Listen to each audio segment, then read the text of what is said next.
Happy Father's Day to all the dads out there. We are so glad that you are dads.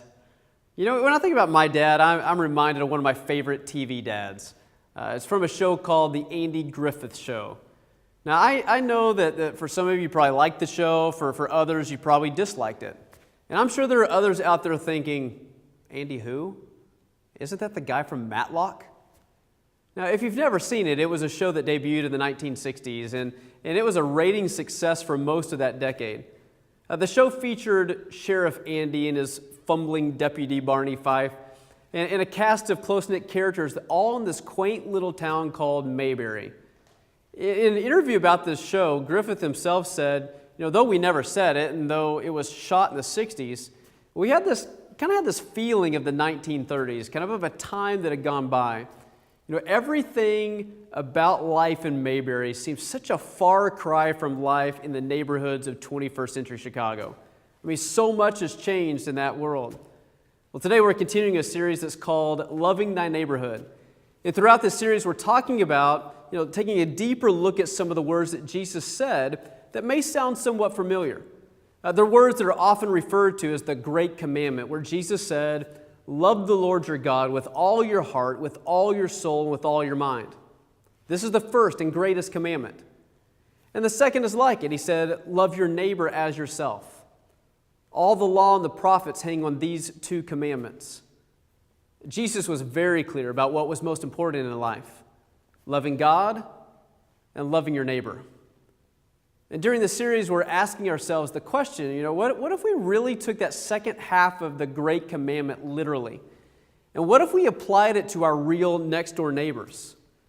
I mean, last week we introduced the neighborhood map exercise, and we challenged ourselves to see how much information we knew about the 8 individuals or families that live closest to us. Do we know their names? Can we list facts about them like their job or their hometown or their hobbies? Do we know deeper parts about their story? I mean, what are their dreams? What are their goals? What are their challenges? Now, maybe a lot of us had a hard time filling out all the information in the neighborhood map. But the exercise was not intended to make us feel bad about ourselves. Hopefully, it was intended to motivate us to think again about how we can take steps forward in following Jesus' command. Last week, we challenged everyone to take the first step by making sure that you know, and if you don't know, that you learn the names of your 8 closest neighbors. And throughout this series, we want to be very intentional about applying Jesus' greatest commandment to this specific group of people, to those who live in closest proximity to us. I mean, what would it look like for us to literally love thy neighborhood? So how exactly do we go about loving our neighbors? The Apostle Paul was a guy who was a pioneer in the early church. He helped shape the vision for what it really means and looks like to live as a Christ follower. And in a letter that he wrote to a church at Colossae, he said this. He said, be wise in the way that you act toward outsiders. Make the most of every opportunity.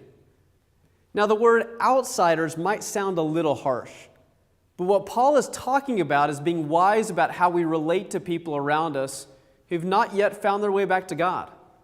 I mean, certainly some of them are living next door to us. Some of them are living in our neighborhood. And Paul challenges us to make the most of every opportunity. Do you recognize that where you live is an opportunity? I mean, what if it's not a coincidence that you are living where you are living in a way that God intended? I mean, what if you were sent to the individuals in the families, in the houses that surround you? We think you have been. But let's face it, there are lots of reasons that living out the Great Commandment can be hard. And today I want to talk about 3 keys that can help us make the most of every opportunity. 3 keys that help us combat apathy toward our neighbors, that can keep us cocooned in our living rooms or hidden in our backyards. Let's talk about 3 keys and see if we can challenge ourselves to embrace them fully. Here's key number 1. Might not sound very profound, but it's crucial in loving our neighbors. Key number 1 is be willing. I mean, if I were to take a poll about who is an introvert and who is an extrovert, most likely there would be more hands that would go up for the introverts category, if we could convince the introverts to actually raise their hands. Because most of us naturally shy away from extending ourselves to reach out and to build new relationships. And so when it comes to growing in relationships with the 8 neighbors that we live closest to us, we might say, I don't really want to. We might find ourselves pulling into our garage each and every day and shutting the garage door and avoiding any kind of interaction with our neighbors outside. Or if we were to live in an apartment, we may hear the upstairs neighbor leaving their apartment. We may hang out where we're at for a few minutes so that we can avoid any kind of interaction in the hallway, maybe avoid a conversation. I mean, I get that. I've done those types of things throughout my life. I know what it is to avoid spending relational energy with those who live closest to me. But if we're going to be the people who make the most of every opportunity, we have to be willing. A great resource for this series is a book called The Art of Neighboring. And in it, the authors say this. They say, in this life, we can really only do a few things really well. I think it's a good idea to make certain that one of those things is what Jesus says is most important. As a Christ follower, it's a good idea to devote energy to what Jesus says is most important. So key number 1 to loving our neighbors is to be willing. The second key is to be interruptible. One of the reasons that we don't build relationships with our neighbors is we think, I don't have time. I mean, let's be honest, we don't live in Mayberry any longer. The pace by which we live is much, much different. I mean, isn't it fascinating that we have all the time-saving devices in the world and yet we still have no time? We have a microwave to help us cook faster. We have text messages to help us communicate faster. We have DVRs to help us watch TV faster. And yet with all these seemingly time-saving devices, there's still not enough time to get everything done. We still rush around from one event in our Google Calendar to the next, barely having enough time to stop and take a breath, much less smell the roses. We always seem to be in a hurry. What we might not realize is that hurry is the enemy of loving our neighbors. I mean, hurry diminishes our capacity to love. We can't truly love someone in a hurry. Love always takes time. Love requires us to slow down and to pay attention to those around us. You can't love your neighbor as yourself if you never let your life be interrupted. Jesus lived an interruptible life. In Mark's account of Jesus' life, he tells a story that reveals Jesus' priorities. I mean, Jesus was a busy guy. And when you go around healing people of their debilitating diseases, your time is going to be in demand. And as the crowds pressed in on Jesus, there was a man named Jairus who informs Jesus that his daughter was very sick. He asked Jesus to go with him to heal her. And as Jesus pushes his way through the crowd to make his way to Jairus' daughter, a woman reaches out and touches Jesus' clothes. She wasn't someone that was enamored with Jesus' celebrity. She was actually a woman in great agony. She had been sick for 12 years. Reaching out to touch Jesus was an act of desperation. It was an act of hope. Jesus immediately stops and asks, "Who touched me?" The disciples don't think anything of it and respond, "Jesus, there are lots of people around. There's no way to know who reached out and touched your clothes. Just let it go." But Jesus does this remarkable thing. When someone reached out to him, he stopped and he noticed her. He didn't just rush on by to the next thing on his schedule, that even though he was in the process of going to heal Jairus' daughter, which was obviously a very important thing, he stopped, he noticed. He made sure that this woman experienced his attention, his healing, his love. Jesus was always interruptible. He never let the urgency of a moment keep him from seeing and loving people who needed him. I mean, what might our neighbors need from us? Or rather, what might they need from Jesus through us? Here's my encouragement to all of us. When it comes to loving our neighborhood, let's be interruptible. That might mean staying outside for 5 to 10 minutes when we get home to talk to a neighbor. That might mean, dropping what we're doing to help a neighbor with a project that they're working on in their yard. That might mean, stopping our Saturday morning chores to play a spontaneous game of baseball with the neighborhood kids. I mean, if we're really going to love our neighbors, we have to let our lives be interrupted by theirs. Be willing. be interruptible. And the third key to loving our neighbors is to be ready. I mean, sometimes it's hard to reach out to our neighbors because maybe we feel like we don't really know what to do or say. When we think about engaging with our neighbors, it can kind of freak us out. I mean, where do we even begin? And how do we start cultivating a relationship, especially if we've lived next door to them for quite some time without doing anything? I mean, the reality is it will initially be very awkward. But at the end of the day, I understand that awkwardness never killed anyone. If we're going to do what Jesus said to do, at some point we have to be ready to embrace the awkwardness. We have to decide ahead of time that we're going to take a step toward a relationship when the opportunity arises. Otherwise, we'll chicken out in the moment. If we're going to be about this loving our neighbor's business, we have to be ready. We have to commit ahead of time that we're going to take any opportunity that presents itself. In his letter to the church at Colossae, after Paul tells the early Christ followers to make the most of every opportunity, he immediately follows it up with these words. He says, "Let your conversation be full of grace, seasoned with salt, so that you may know how to answer everyone."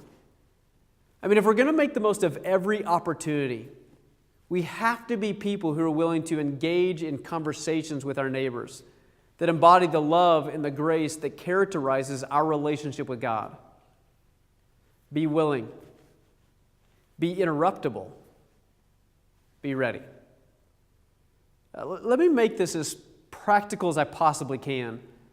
I want to challenge you to take time this week for one intentional activity that might give you the opportunity to add maybe some facts about your neighbors to that neighbor map. I mean, last week we learned the names. This week, let's try to learn some things about the lives of our neighbors. The challenge this week is to make time for one activity that would put you in a position to learn something more about your neighbors. Here's a couple of ideas. Take a walk every day throughout your neighborhood. As you're walking, pray for your neighbors you know and also for the ones that you don't. If you see a neighbor outside, stop and engage them in a conversation, even if it only lasts for a few minutes. Just to simply talk to people. Ask questions that could help you get to know them a little bit better. Another idea comes from a good friend of mine that has been practicing this for a while. He recognized that his fire pit was a great place to have conversations with people, but it was located in a place where few people would actually come, his backyard.